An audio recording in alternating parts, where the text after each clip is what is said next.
Buen día. Hola, Ciro. Cuando menos desde hace un mes, la pregunta de ¿qué es el fentanilo en México? ¿Alguien sabe qué es el fentanilo en México? No hay una estadística. Dijo hace unos días el titular de el Consejo contra las Adicciones que sí lo hay. Pues que nos digan dónde está ese dato. Que esos datos que son públicos, pero que tienes que buscarlos después de no sé cuántos documentos y puertas, pues no son muy públicos. ¿Y cuál es la política para el fentanilo? ¿Cuántas personas hoy, en este momento, este miércoles, están siendo rehabilitadas por fentanilo? ¿De qué tamaño es el consumo del fentanilo en México? Preguntas a propósito de los reportajes que has hecho. Tú has mostrado estampas de lo que es el fentanilo en Tijuana, en la Tarahumara, en algunos otros lugares, pero son estampas periodísticas. Y son estampas aisladas porque los mexicanos aún no tenemos un problema extendido de fentanilo que se restringe principalmente a las ciudades fronterizas de Tijuana, Mexicali y Ciudad Juárez. Si tú le preguntas a Tamaulipas, a la más alta autoridad de Tamaulipas, ¿se están encontrando ustedes con la situación de fentanilo en Nuevo Laredo, en Reynosa, en Matamoros? Y la respuesta es de que no, posiblemente como una situación de tránsito. De los 3 temas fijados que tú acabas de mencionar en la agenda binacional, la relación... El comunicado. La relación de cada uno de los países con respecto de cada uno de esos problemas es distinta. Para México la agenda de armas tiene la prioridad porque los estadounidenses la venden y aquí es lo que utiliza la delincuencia organizada para mantener la violencia en los niveles que se tienen. Y para Estados Unidos la crisis de los opioides, que se explica porque iniciaron consumiendo pastillas de prescripción médicas como la oxicodina, etcétera, y de ahí se pasaron al fentanilo porque es mucho más barato. Los narcotraficantes, principalmente mexicanos, están comprimiendo fentanilo en pastillas que es muy difícil de distinguir de las que te vendían con receta médica, que por cierto los laboratorios están obligados ahora a pagar varios miles de millones de pesos.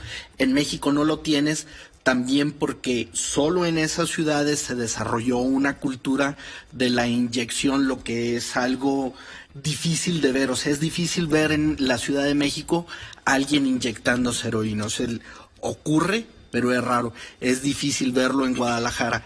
Nuestra crisis de consumo no es con fentanilo, nuestra crisis por consumo es con metanfetaminas, y aquí sí el gobierno mexicano está teniendo que asumir como agenda propia un problema que tiene su repercusión en Estados Unidos. Recordemos que 107,000 personas murieron el año pasado como consecuencia de sobredosis y se está estimando dice que el gobierno de Estados Unidos. Lo que pasa es de que Estados Unidos sí mide, o sea, lo hacen a una velocidad de un mes. Aquí abro un paréntesis.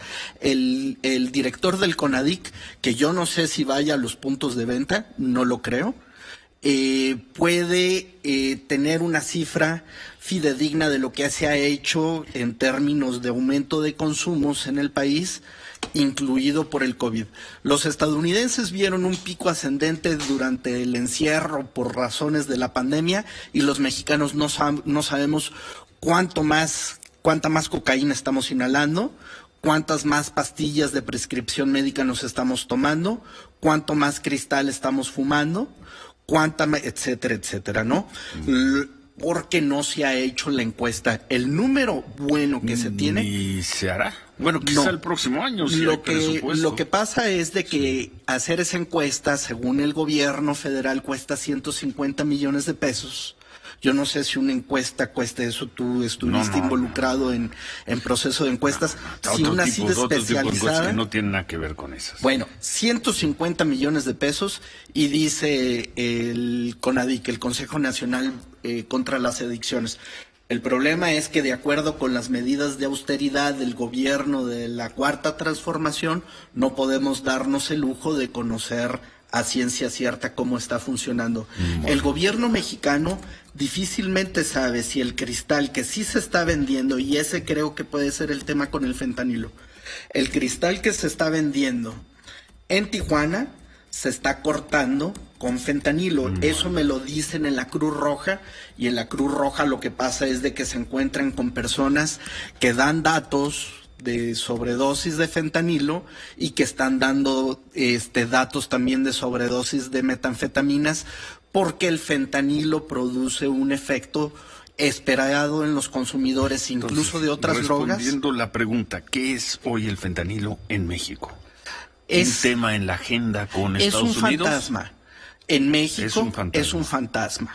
En México no sabemos cuántas personas lo consumen, no sabemos cuántas personas han muerto, no sabemos en qué ciudades se estén expandiendo los mercados internos de fentanilo, no sabemos a qué edad se está iniciando con el fentanilo, no sabemos qué drogas se supone a las que se llama puente o que se llama trampolín estén relacionadas con consumos previos de fentanilo, no sabemos cuántas personas además de fentanilo si están consumiendo también marihuana o si también están consumiendo cocaína.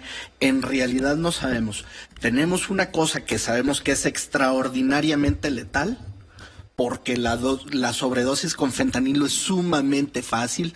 Los narcotraficantes en Estados Unidos están vendiendo heroína mezclada con fentanilo sin decirle a la gente.